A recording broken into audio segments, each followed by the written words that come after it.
Soalan nombor 10. Okey, kita nak cari domain dengan range bagi fungsi indeks kat situ 2 kuasa X. Okey, yang pertama kita tulis dulu fungsi kita ni dalam bentuk yang lebih mesra supaya kita senang nak tangkap ya. Okey, Gx sama dengan 2 kuasa X tambah dengan kosong. Kita tulis macam tu. Kemudian untuk kita mencari domain, kalau kita tengok graf ni sebenarnya dia ada lagi ni, cuma kita pendekkan graf. Okey. Jadi kalau kita tengok untuk pelajar under Madam, so kat sini Madam dah suruh dia hafal. Okey, yang ini tidak ada dalam 5 perkara. Maka domainnya ialah negative infinity, infinity. Madam akan terang semua bertenang dulu. Okey, negative infinity, infinity. Okey, yang ini. Okey, domain dia. Okey, D salah dah. Kemudian Madam terang pula nilai yang hujung sini penentu kepada range dan nilai itu tidak boleh disentuh. Jadi pelajar akan buat kosong tidak boleh sentuh. Yang ini sentuh. Jadi jawapan B salah. Okey, yang ini kita kata tadi kosong tapi di sini adalah nombor 1. C pun salah. Jadi jawapannya ialah A. Domain dia negative infinity, infinity. Dan range dia pula kosong tak boleh sentuh. Sehingga nilai X naik ke atas ni sehingga kepada positif infinity. Okey, iaitu kaedah yang pertama dengan menggunakan teknik hafalan. Okey, macam mana kaedah lain? Okey, Madam tunjuk juga kaedah lain. Okey, so kaedah lain, pelajar akan tengok fungsi yang diberikan seadanya. Kemudian pelajar akan ikut graf yang diberikan sebagai bantuan. Cuma Madam nak ingatkan di sini, graf kita itu sebenarnya dia berterusan sehingga ke positive infinity dan dia yang ini berterusan ke negative infinity. Bukan graf sampai situ saja. Okey.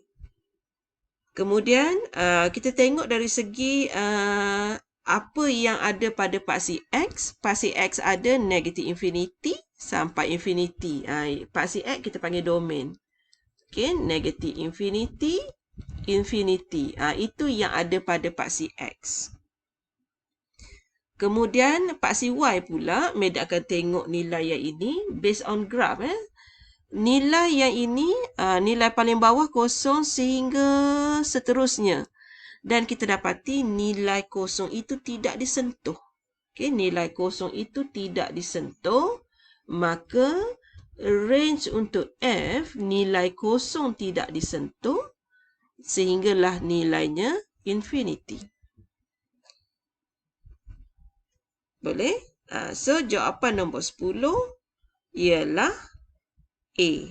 Okay, nombor 10 jawapannya adalah A.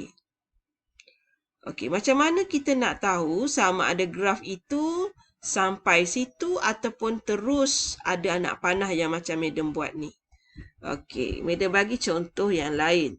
Okey, untuk bagi pelajar, sebab kita bila buat graf ni, graf tu sebenarnya panjang tapi sebab kertas kita ini pendek, jadi kita terpaksa stop. Okey, seandainya graf kita begini, okey, dia buat tiba-tiba dia nak stop dekat, contohnya dia nak stop dekat sini.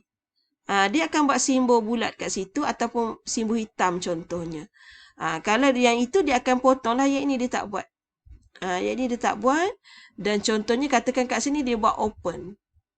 Okey, Madam bagi contoh yang ini, contoh. So kat sini kalau kita nak tahu domain, domain untuk graf soalan yang ini, domain dia yang ini bermula dari nombor negatif 1. Domain F yang soalan baru bermula dengan negatif 1, Madam close. Kerana di sini then circle. Kemudian dekat nombor 2 tu, Madam akan buat open. Sebab apa open? Sebab di situ adalah empty circle. Nampak tak lubang tu? Sekejap. Lubang jadi warna hitam. Okey. Draw. Meda ambil warna biru. Ni. Ada kawasan kosong di tengah. Jadi domain dia Meda kena open. Manakala range-nya pula. Okay, range-nya pula. Kita kena ganti. Yang ini berapa nilai kat sini agak-agak. Kalau sini 1. So range kat situ bermula dengan 0.5. Sebab kat sini 1 kan. So sini 0.5 lah. 0.5 dan ketinggian yang ini 4 dan dekat 4 tu Meda kena open. Itu contoh graf yang tidak panjang. Okay, tidak sampai negatif infinity. Tidak sehingga positif infinity. Dia akan buat tanda simbol hitam macam ni ataupun simbol empty circle. Okay, Meda harap dapat membantu.